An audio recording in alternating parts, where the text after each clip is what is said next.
தில்லி நீதிமன்றத்தில் மகள் கனிமொழி மீது கடுமையான பிரிவில் குற்றச்சாட்டு பதிவு செய்யப்பட்ட அதே நேரத்தில் காங்கிரஸ் தலைவர் சோனியாவை அவரது வீட்டில் திமுக தலைவர் கருணாநிதி சந்தித்து உடல்நலம் விசாரித்தார்.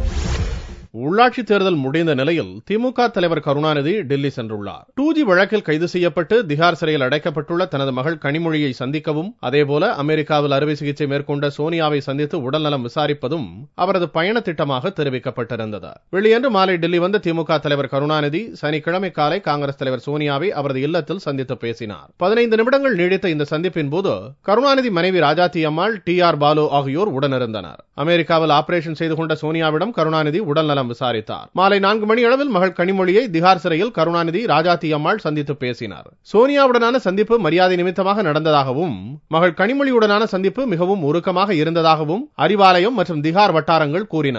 வெள்ளி இரவு மத்திய சட்டத்துறை அமைச்சர் சல்மான் குர்ஷித்தையும் கருணாநிதி சந்தித்து கனிமொழி விவகாரம் தொடர்பாக பேசினார்.